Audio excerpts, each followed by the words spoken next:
Pranam dear devotees, thank you so much for joining. Let's start with our prayers. Om Ajnanatimirandhasya Jnananjanashalaakaya Chakshurunmilitam Yena Tasmai Shri Gurave Namaha Shri Chaitanya Manobhishtam Stapitam Yena Bhutale Swayam Rupa Kadamayam Dadati Swapadantikam Vandeham Shri Guru Shri Yuta Padakamalam Shri Guru Vaishnavamscha श्रीरूपं साग्रजातां सहगण रघुनाथान्वितं तं सजीवं साद्वैतं सावधूतं परिजनासहितं कृष्णचैतन्यदेवं श्रीराधा कृष्णपादान् सहगण ललिता श्रीविशाखान्वितांश्च हे कृष्ण करुणा सिन्धु दीनबन्धु जगत्पते गोपेश गोपिकान्त राधाकान्त नमोऽस्तुते तप्तकाञ्चन गौराङ्गी राधे वृन्दावनेश्वरी वृषभानुसुते देवी प्रणमामि हरिप्रिये नमो विष्णुपादाय कृष्णपृष्ठाय भूतले श्रीमते भक्तिवेदान्त स्वामिन्निति नामिने नमस्ते सारस्वते देवे गौरवाणी प्रचारिणे निर्विशेषा शून्यवादी पाश्चात्य देश तारिणे जय श्री कृष्ण चैतन्य प्रभु नित्यानंद श्री अद्वैत गदाधर श्रीवासादि गौर भक्त वृंद हरे Krishna Krishna Krishna Hare Hare Hare Ram Ram Ram Hare Hare Hare Krishna Krishna Krishna Hare Hare Hare Ram Ram Ram Hare Hare Hare Krishna Krishna Krishna Hare Hare Hare Ram Ram Ram Hare Hare Hare Krishna, Jai Srila Prabhupada. Thank you so much for joining. We'll continue our reading of Srila Prabhupada's beautiful book, Teachings of Queen Kunti. Kunti Maharani's prayers to Lord Krishna, very meaningful prayers. And Mataji had completed the 15th chapter yesterday and started with the 16th. And so we'll continue from where she had stopped. So this chapter is entitled Returning to Our Natural Consciousness. And here Kunti Maharani is saying that others say that since both Vasudev and Devki prayed for you, you have taken your birth as their son. Undoubtedly, you are unborn, yet you take your birth for their welfare and to kill those who are envious of the demigods. So, here the first thing we need to understand, as our seniors explained, is that it's not that just by austerities one can get the position of Vasudev and Devki. They are eternal parents of Lord Krishna in Mathura, and that is true for all the devotees of Vraj. Everyone has a specific, special place in Lord Krishna's pastimes. So these are not positions, these are eternal devotees. So when Krishna comes and he performs his pastimes in the material world, many of the Nitya, so the Vaishnavas, the devotees of his eternal pastimes, they also come and play different parts. But only they will play that part. Nobody else can become Vasudev and Devaki ji or Yashoda Maya and Nand Baba. So, like in the material world, we have positions like that of Indra and Brahmaji. These are positions, but in the eternal devotees of Lord Krishna in his pastimes, those are not positions that someone can take. Okay, so if someone has that kind of mentality that by my prayers, by the power of my prayers, or by the power of my austerities, I can also become Devki or Vasudev, then that position is actually sinful. We should not think like that, and that mentality is discouraged. This is just for pastime that Prishni and Sutapa did austerities and the Lord appeared and performed all these, Lord appeared as their son and then performed any beautiful pastimes. But we have to understand that the position of these devotees is, unique. It is, as I mentioned, it is not a position that someone can take. It is their permanent place in Krishna's pastimes. Okay. So we'll be starting with this paragraph, starting with so why are we unhappy?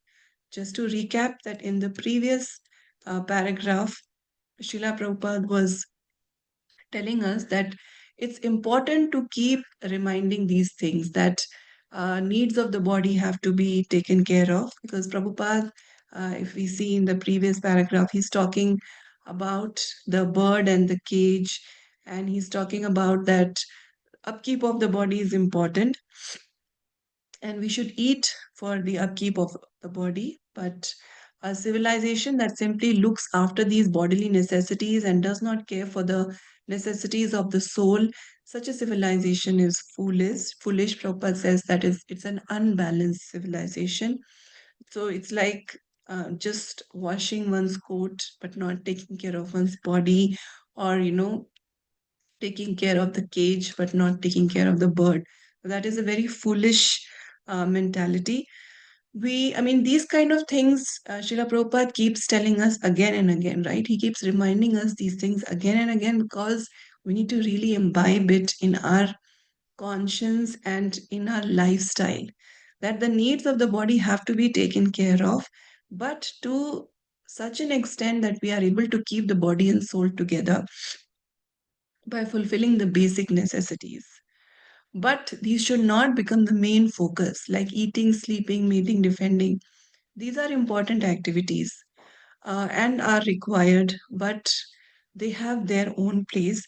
They should not become the main focus. And this Prabhupada keeps telling us again and again that if we are just engaged in eating, sleeping, mating, and defending, then we are no better than an animal who also does these things, same things. So when we are practicing devotees, sometimes there is a tendency of getting too much attached to prasadam, for example. Now, prasadam is mercy, but we have to understand that it's not that if we are eating more prasadam, then we are getting more mercy. Eating even one grain of prasadam is mercy. So we have to eat for the upkeep of the body, and we have to eat a balanced diet also, so the body is kept healthy. If we are eating too much, then that means that we are still on the bodily platform. Obviously, it is better than not eating. It's better than not eating non-prasadam. Better than eating non-prasadam, but ultimately, prasadam is going to purify us. But it the jiva has to understand that yes, prasadam, even when taken in large quantities, it is benefiting because it is purifying, but that still means that we are still on the materialistic mindset stage if we are just indulging too much in prasadam also. So, like same thing happens with kirtan also. Like some for some devotees, at least in the initial stages, they are too much attached to the tune. What is the tune being sung? There should be variations. It should be very pleasing to hear, and everything should be perfectly played. You should have different tunes. But see, Prabhupada used to sing very, very simple tunes. He was not a complicated, he was not a person who was singing very complicated tunes or having too many variations. But that potency of his singing Hare Krishna Maha Mantra in that very simple tune, that itself was so strong. So we have to be cautious that, yes, maybe in the initial stages, we are attached to these externals also. Okay, having too much prasadam or getting too much affected by the tune of the kirtan or wanting variety and all these things. But just satisfying our taste buds or this desire to hear melodious music, we have to gradually get over that. Eventually, we need to move above that. It should not be about satisfying our senses.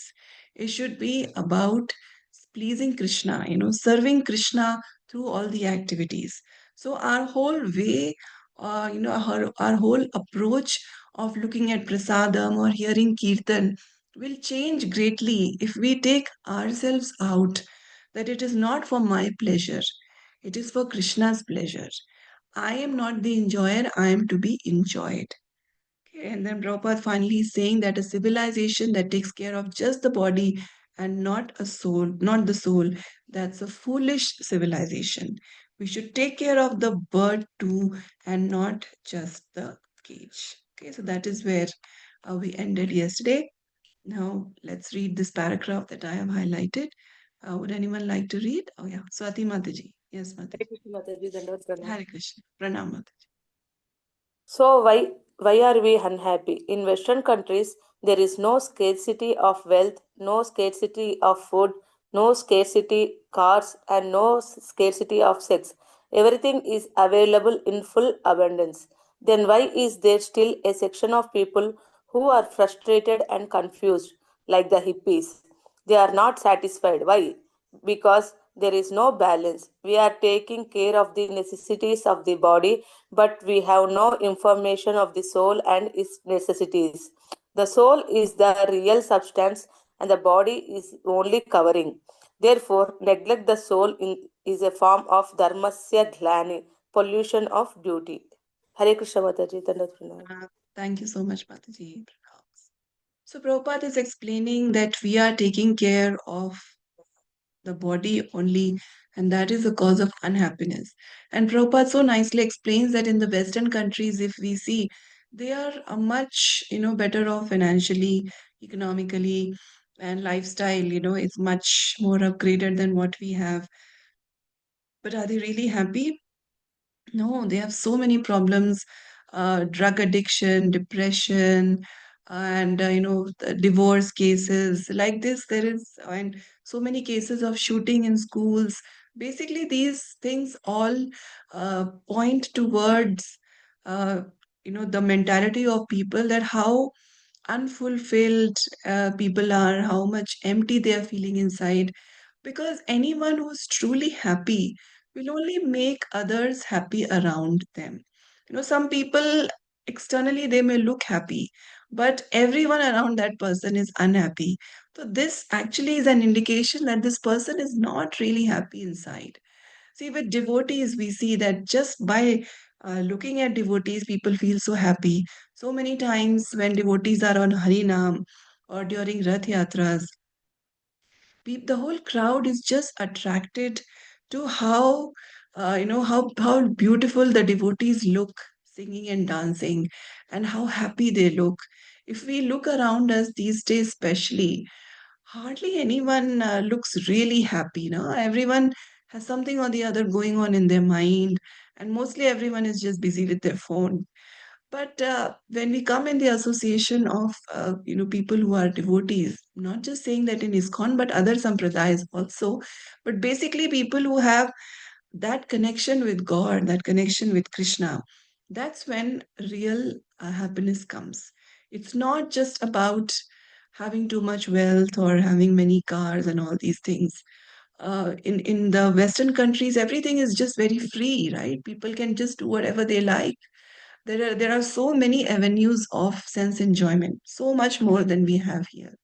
But a simple devotee who wears the same dress every day, like we see the brahmacharis, the sannyasis, they are wearing the same color, same kind of dress every single day, same hairstyle all the time, simple food, simple lifestyle. Many of them just sleep on the floor, but they are so much more happy because happiness is not coming from these external things. Problem is that we are taking care of the body, but we have no information about the soul and its necessities. So we should ask this question ourselves. Am I happy? Am I happy in Krishna consciousness? And that answer is actually very significant. It's a matter of introspection that we should all do. This will give us information about where we stand.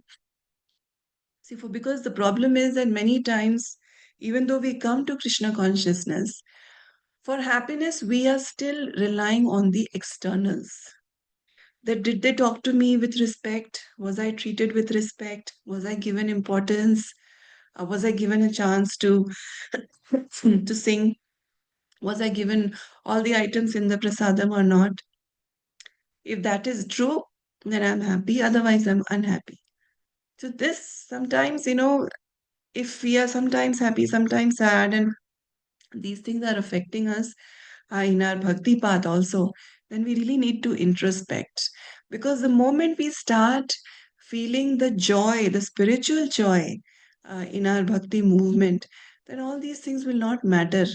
Whether I'm given importance or not, whether I'm neglected or whether I'm seated on a pedestal, these external things become very irrelevant because the joy comes from within. The joy of Krishna consciousness comes from within. So very important to understand, because sometimes when we are on the path of bhakti also, and especially for say for example sannyasis and very senior brahmachari, senior grihasthas, they will start getting a lot of respect from people, they will start getting a lot of adoration, sometimes some rewards also. And for devotees it is very important to completely be detached from these things which are coming as a result of their bhakti also. Because any kind of material entanglement will pull us down. So we see our great sannyasis, na, they are given so much respect, but they are not affected by it because they are not in Krishna consciousness, or they are not doing services for those things. So if the respect comes, fine. If it doesn't come, fine. Like Srila Prabhupada, after ISKCON was established in a big way all around the world, he was traveling so much now. So there were cities where he was, given very wonderful, lavish accommodation, and on the other hand, there were places like when the Bhubaneswar temple was getting constructed, Gaur Govind Maharaj was staying in a simple hut. When Prabhupada came to Bhubaneswar, Gaur Govind Maharaj and other devotees arranged for Prabhupada to stay in a very comfortable place. But Prabhupada said, no, I'll stay in the hut only. He was staying in the hut where Gaur Govind Maharaj was staying. So Prabhupada was not attached to whether I'm staying in a big hotel or a small hut, what kind of car is coming to pick me up, what kind of facilities I'm being offered. So the sense pleasures have to be taken out even in our bhakti. We should not think that now I'm in ISKCON, now everything is safe, I don't have to worry about anything. Yes, we are definitely safe because we are in Srila Prabhupada's house. But we also have to be careful because in this material world there are many allurements. And when one comes on the path of bhakti and becomes very strict, then Maya Devi sends those allurements also. Now, it can come in the form of too much happiness, or too much distress, or too much power, or too much adoration. We have to understand that any kind of sense pleasures uh, which come out of the contact of the senses, they are a source of misery. They have a beginning, they have an end. They have an end. Like in Bhagavad Gita, chapter 5, Lord Krishna says, Ye hi samsparsha ja bhoga dukkha yonaya evate. So, sense pleasures born of contact are sources of misery. They have a beginning, they have an end, they are sources of misery. Then in Srimad Bhagavatam also, the line comes that Na te vidu swartha gatim hi Vishnu. That people do not know their self interest is Vishnu. That is the soul's relationship with God. So, even with wealth, comfort, and pleasure, dissatisfaction remains because the life's real goal is missed. And that is what we are seeing all around us, right? Earlier days, when people were more God conscious, lives were simpler, people were much more happier. I mean, how many psychiatrists were there, even say 30 to 40 years ago? But now, because we equate happiness with having material possessions, we are moving away from our traditions, our scriptures, and that is causing so much of problem. Lord Krishna explains so much about in the second chapter, so much about the fact that we are actually the soul, we are not this body. Now, even when we have heard this so many times, read this so many times, still many times our natural tendency is to act on the level of the body. Everything that is connected with the body gives me pleasure or pain. So modern civilization is just caring for the body, ignoring the soul, which is the real self. So This kind of a correction we need to keep doing with ourselves, as to stop identifying ourselves with the body, and to stop getting so affected by what is happening with the body. It is easier said than done, but it is very important for us to do, because that's when we are on the path to realizing that I'm actually Krishna's servant. And with Srila Prabhupada's wonderful program, we get many opportunities to actually train ourselves in this kind of thinking. For example, when we are starting the day with chanting, then we are telling ourselves that before I face the world, I have to connect to the reality, and the reality is my relationship with Krishna. That is why our program starts before the world wakes up, before our other work starts, so that we remind ourselves that I'm actually the soul. This is my real work, serving Krishna. Whether it is doing arti, offering bhoga, cleaning the temple, or chanting, hearing Srimad Bhagavatam, this needs to be done before we face the world, so that we are aware of the reality throughout the day. Right. So it's very important to keep, going back. And when we offer bhoga also, the tendency is, generally when people cook, many people have this habit of, they keep tasting it while they are cooking, because they are cooking for their pleasure. Now, when we are cooking for Krishna, first of all, we are very clean. We wear clean clothes. The kitchen needs to be very clean. All ingredients should be fresh. And we never even think of tasting or even smelling, like, deliberately smelling the bhoga that is being prepared for the Lord. And this is a training that I am not the enjoyer. Krishna is the enjoyer. So these activities, they may appear very small and simple, but they are very powerful activities, because constantly they are taking our focus away from ourselves and taking it to Krishna. But when these are done mindfully, so we should not get in a mechanical mode. Okay, we get up, chant a little, do arti, offer bhoga, get with our other work, and not thinking about Krishna. Then it's mechanical. I mean, it's devotional service. It will still purify, but it will have a much greater impact if we are mindful. When we are singing Aarti, we should first of all know the meaning of each stanza that we are singing, and while singing, we should be present over there. Otherwise, it's just such a waste. Because, anyways, we are giving that much time. Now, if in that time we take a little effort and be present with our mind there, then we are gaining so much. Otherwise, we lose such a big opportunity. Srimad Bhagavatam, about this, about bodily care without spiritual knowledge. Srimad Bhagavatam says that yasyatma buddhi kunape tri dhatuke, that one who identifies the self with the body is no better than an animal. That means one who starts thinking that this body is the self is actually no better than an animal. Krishna has given us this body for us to understand who we actually are, to realize that, and to start acting like that.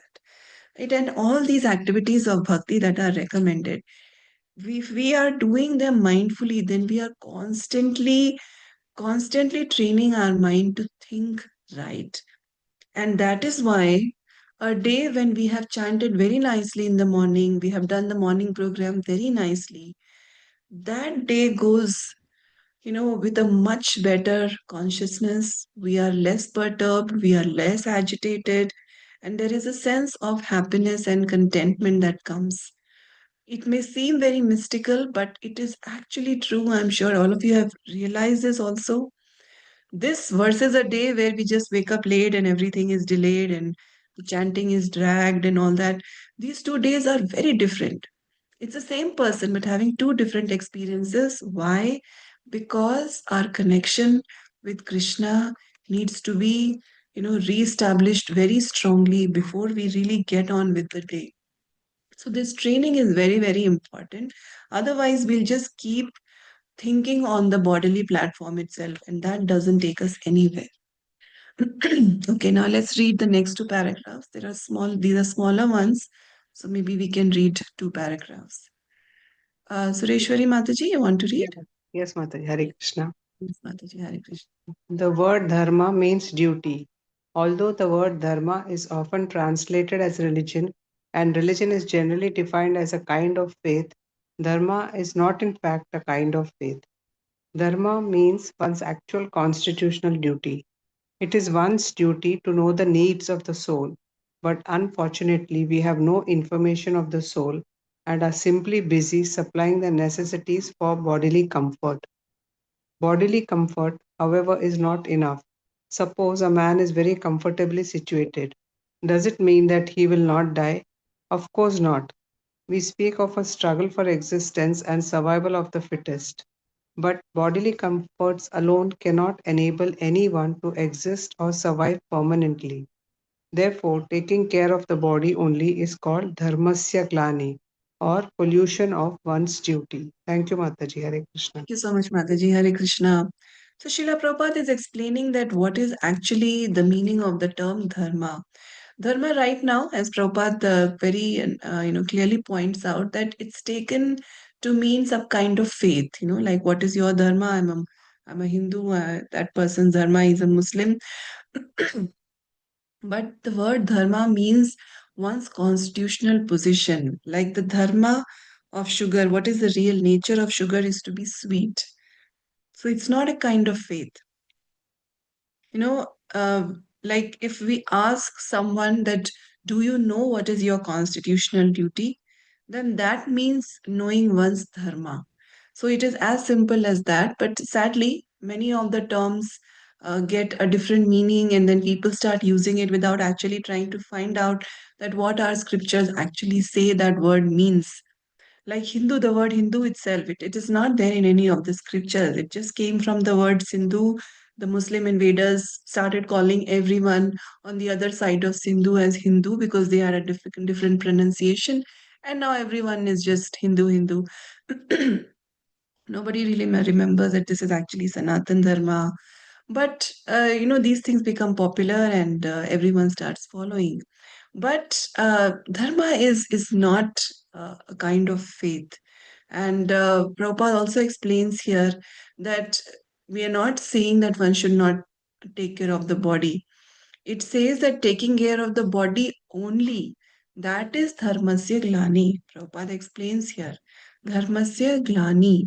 That means when one is just thinking of one's body, right? Uh, Only thinking on the bodily platform. That is dharmasya glani, and that is pollution of one's duty because our duty is much higher. It is much beyond this body. Now, here sometimes what happens is that we either underdo it or we overdo it, right? Sometimes we take over care of the body and sometimes we just neglect the body completely. Now, both these are a bit dangerous. Both these extremes are a bit dangerous. Now, if we're giving too much importance to the body, that is avidya, and we need to come out of it. Like some people are just so obsessed with their body, the way they look, there should not ever be one strand of white hair also. And then they'll do all these kind of treatments to look younger or even just to stay healthy, beyond what is necessary, or the looks, the clothes, the food, everything just, it's too much on the bodily level, over caring for the body. That is also not good because then that means one is identifying with the body. The other level, I mean, the other extreme is also not good, that we don't care about the body at all. Now, someone may say that, Srila Prabhupada also slept just 2 hours a night, and Raghunath Das Goswami was just eating so little, and devotees, uh, they do so many austerities. They have, pure devotees have done all that. Why can't I also do that?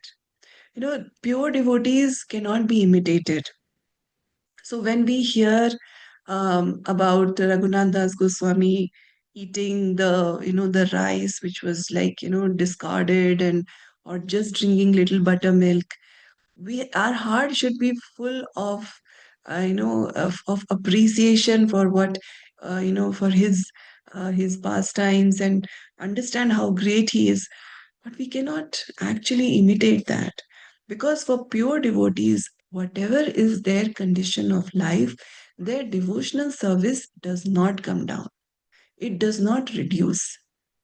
Their body is not running on physical strength, their body is actually running on spiritual strength. When we have reached that stage, then we can say that we can neglect our body. But we have not yet reached that stage. So, artificially, we should not try to imitate pure devotees. For us, Srila Prabhupada has told us that we should take care of our health. So, this kind of independent mentality should not be there that, okay, I don't care what Prabhupada has said. In this thing, I'm going to listen to Prabhupada. In this thing, I'm going to follow whatever I feel is right. This independent mentality really can cause our fall down. For us, Prabhupada has told us that we should take care of our health. We should chant minimum 16 rounds. We should follow the regulative principles. We should read scriptures and do service, be in the association of devotees. Prabhupada has told us everything. So we don't have to start, thinking from a new angle that, okay, he has said this, but I'm going to do this. No, because for us, if the health is bad, then we cannot even pull ourselves together to do any simple service. I mean, even chanting becomes a struggle when our health is bad, right? So we have to take care of our health, but we should not get too attached to it. So for this, Srila Prabhupada has guided us that we should take guidance from our guru, from our superiors. And I remember that long back, I uh, I was in I was in a place where there was an ISKCON temple. We were part of that congregation, and the Prabhu there, the temple president there, he used to fast Nirjala on every Ekadashi. I mean, this was his mood out of love and, to, be very austere. He was doing it with a very good intention. But obviously, this was affecting his health.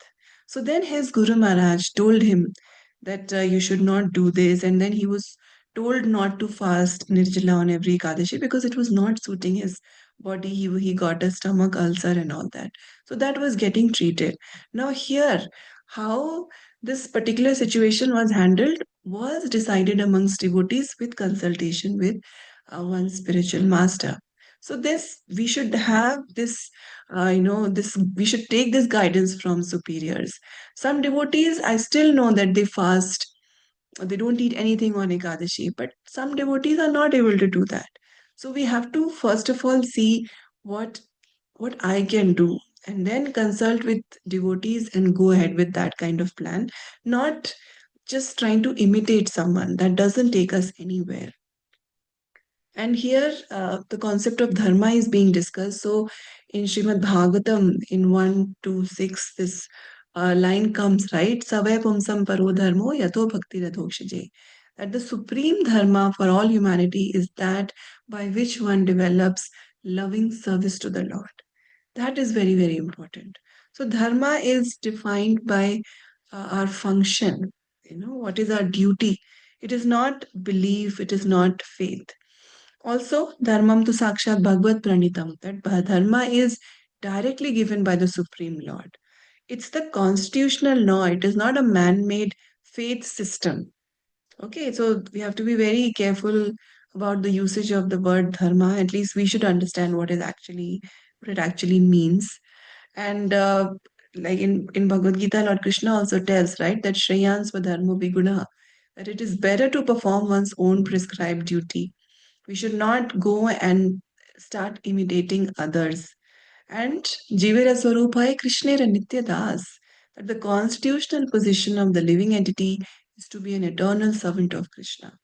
So dharma refers to one's inherent swarupa, one's inherent function. And here again, the dharma is to be understood on the level of the soul. It is the soul's nature to be a das, anudas. So again, that concept of understanding the difference between body and the soul is very, very significant here, because many times we start, okay, dharma means constitutional position. So my constitutional position is that I am the the taker or caretaker of this house, or I'm the the lead, or the leader of this particular organization. So this is my dharma, that I should lead my team, or I should just look after my house. It is again incomplete understanding. The soul's dharma has to be understood. The soul's dharma is, or the constitutional position is, to be a servant of Krishna. So our physical activities also should be in line with that. This again doesn't mean that we give up everything and only start going and and serving in a temple and forget about the home or job and all that. No, that also is done, but keeping in mind that who is the ultimate enjoyer of my activities. If it is me, if I think that I'm doing this for me or for my family, then we are still on the bodily level. But once we start thinking that everything is for actually Krishna's pleasure, the whole scenario changes. So there are so many devotees who are very successful businessmen, or you know working in working in jobs doing very good, or teachers or other kind of professions and doing very well in their professions, but they are very, very devoted at heart, and they know that whatever they are doing, they're doing it for Krishna. So when we hear them talk, hear such devotees talk, the whole outlook is different. They don't talk about their enjoyment, they don't talk about how they did everything, how they achieved all the success. They give all the credit to Krishna. So that is the difference. We have to understand that the soul's dharma is to love and serve Krishna, and that is how all our activities should be, brought in line. Okay.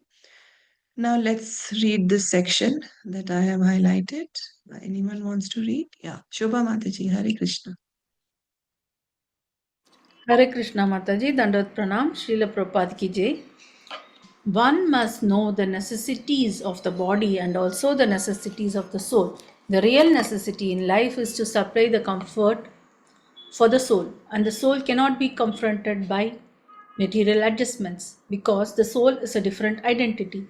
The soul must be given spiritual food, and the spiritual food is Krishna consciousness. When one is deceased, he must be given the proper diet and the proper medicine. Both are required. If he is simply given medicines but not a proper diet, the treatment will not be very successful. Therefore, the Krishna consciousness movement is meant to give both the proper medicine and the proper diet for the soul. The diet is Krishna Prasada, food that has first been offered to Krishna, and the medicine is the Hare Krishna Mahamantra. निवर्ततशै उपगीयमानात् भवांशचच्चोत्र मनोभिरामात् क उत्तमश्लोकगुणानुवादात् पुमान् विरज्येत विना पशुघ्नात्. Bhagavatam reference 10.1.4. Parikshit Maharaja said to the great sage Shukadeva Goswami, the discourses on the Srimad Bhagavatam that you are giving me are only ordinary. These Bhagavata discourses are relishable for persons who are Nivarta Trishna, free from hankering. Everyone in this material world is hankering for enjoyment, but one who is free from this hankering can taste how relishable the Bhagavata is. The word Bhagavata refers to anything in relationship to Bhagavan, the Supreme Lord, and the Hare Krishna Mahamantra is also Bhagavata. Thus, Parikshit Maharaja said that the taste of Bhagavata can be relished by only who is free from the hankering to satisfy material desires. And why should this Bhagavata be tasted? Bhavaushadhi. It is the medicine for our disease of birth and death. Haribo, Dandavats Mataji, Hare Krishna. Thank you so much, Mataji. Hare Krishna. So here, Srila Prabhupada is explaining that uh, there should be a proper diet and as well as a proper medicine. If one is in a disease condition, then both these things are required, right? I mean, any good doctor, uh, sadly nowadays people are just relying on medicine. Very few actually take care of the correct diet. But any good doctor will always recommend a proper diet also to go with the medicine. Both diet and medicine are important. And Prabhupada here explains that the diet is Krishna Prasad and the medicine is the Hare Krishna Maha Mantra. So, Prasad, everyone is attached, so no problem on that front. But we have to get attached to the Hare Krishna Maha Mantra also. And the mood of our chanting is very, very important because that can really propel us on the path forward. Like I mentioned earlier, I had heard this from some seniors that when we are engaging in some spiritual activity, whether it is arti or whether it is chanting, that much time will anyways go. So, for example, that 1.5, 2 hours, that much time we are giving in the chanting, for our 16 rounds. Now, here, if we are not uh, present through our mind, then we have wasted an opportunity. So, in this way, also, we should think that, okay, I am going to anyways chant my 16 rounds. Why don't I really pay attention to, getting a lot of focus, being attentive to the chanting? And the better our chanting is, the faster is our, movement on the path of bhakti. So, initially, there is struggle with chanting, and this kind of struggle with the mind is there, but that is where the other activities come to help us. And if we are not doing the other activities, then chanting is always a struggle because our mind is not in control. So the mind will keep moving us here and there. That is why hearing, reading, serving, all these things are very, very important. And if our reading, hearing especially, is not up to the mark, then making progress becomes very difficult. And hearing from whom?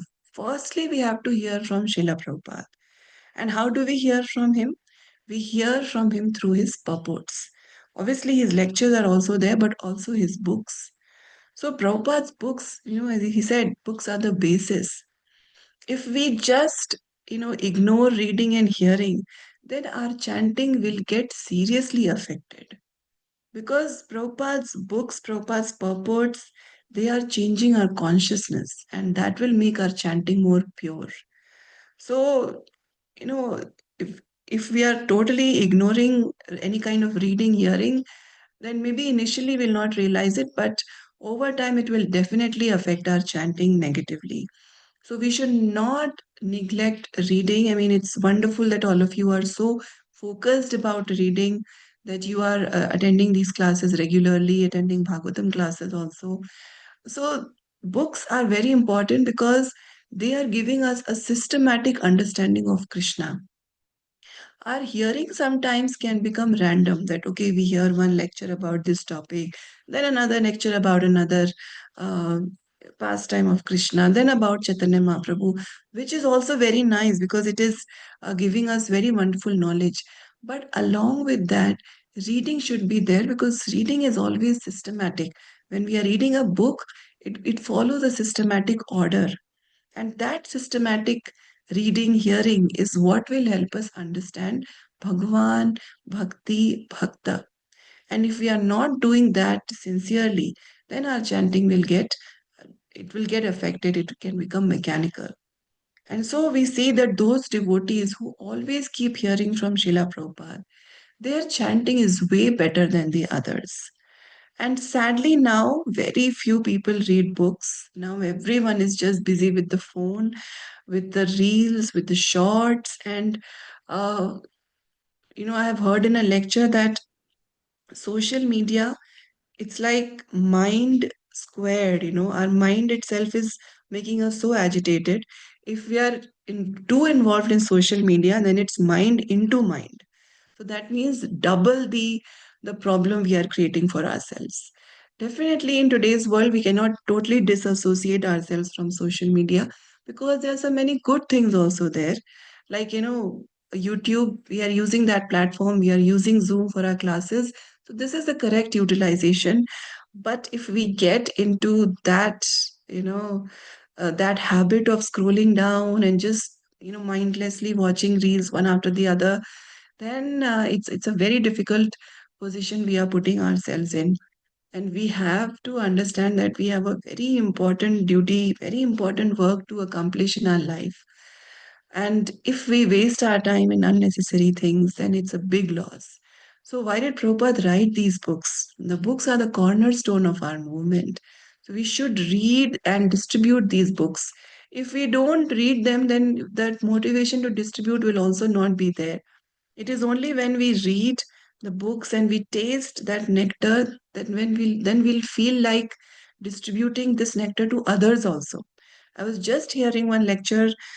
I'm forgetting his name, but this Prabhu is he leads the book distribution in Great Britain and a good part of Europe. And he was saying that when he's in his car and he's going for book distribution, first he stops for some time and he reads, and then he goes out and distributes books. So, this is what we need to do. We need to read ourselves, then we'll know what is there, what nectar is there. And then when we ask people to take those books, that it will be more convincing.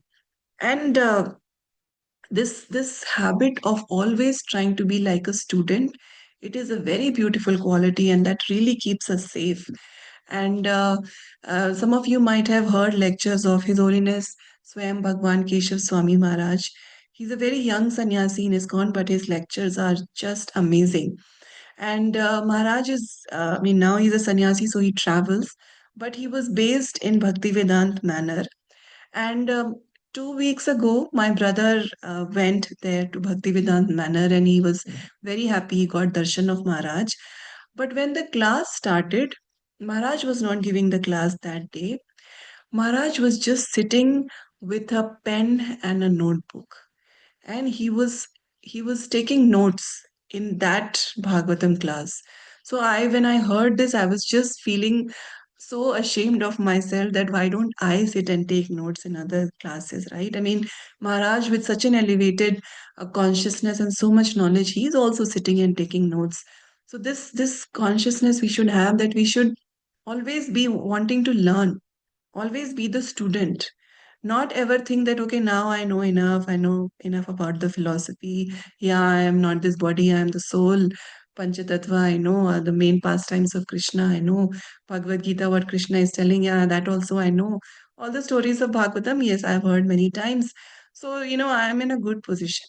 This is a very difficult, very, very dangerous position to be in, because any lecture we hear, there is always something new to learn. So all our reading, our hearing is very, very significant. Prabhupada made Bhaktivedanta Book Trust as a separate entity, because he said that if there is some problem with ISKCON, that should not affect BBT. That means books, Prabhupada always stressed, that books are so important. Books and Harinam. That is what Prabhupada stressed on. Other things were being done so that people are brought together in a beautiful temple so that they are able to chant, so that they are able to read books. And Harinam also, Prabhupada stressed on it so much. When the Vrindavan temple was being, when the deities were being installed in the Vrindavan temple, I mean, this is there on the video also.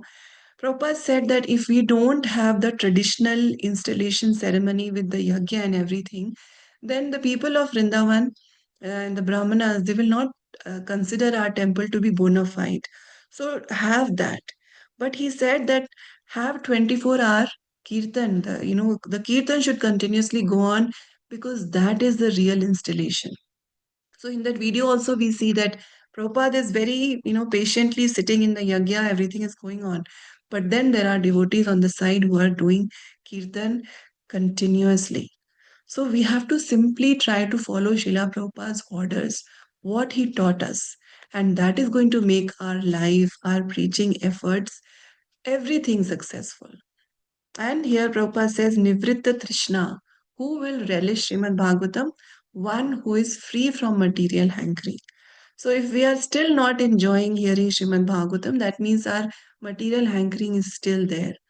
So one who is free from material hankering, they will enjoy reading Srimad Bhagavatam also, and they will also relish chanting the Maha Mantra.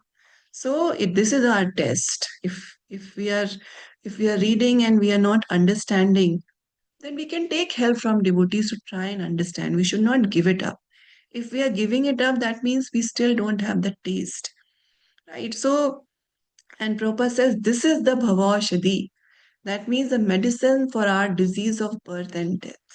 We have to take this medicine every day. It is not that on the days I feel like chanting, I'll chant. The days I don't feel like chanting, I won't chant. This concept of, me feeling nice while chanting or not, that needs to be taken away.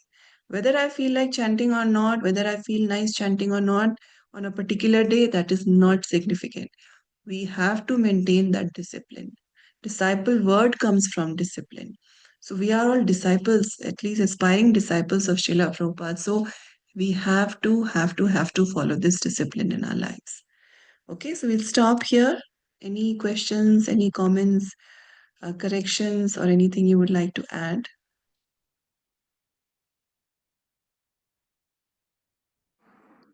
Hare Krishna, thanks for your time, Mataji. Very nice session, Mataji. It's Thank you so an much, eye opener. Mataji. Yeah. All Srila Prabhupada's mercy, Mataji, he has done so much for us. We should just try to reciprocate even in a little manner. Yeah, all glories to Srila Prabhupada. Okay, then thank you all so much for joining today. We'll continue tomorrow. Vancha kalpatrubhyascha kripa sindhubhya vacha patitanam pavnebhyo vaishnavebhyo namo namah. अनंत कोटि वैष्णव वृंद की जय, कुंती महारानी की जय, शिला प्रभुपाद की जय, श्री गुरु महाराज की जय. Hare Krishna, Jai Srila Prabhupada. Thank you all Hare so Krishna much. Mataji, Hare Dandat Thank you, Pranam. Mataji. Hare Thank you, Krishna. Thank you, Mataji. Mataji. Krishna. Thank All you, happy. Mataji. Dandat Pranam. Wonderful class. Happy.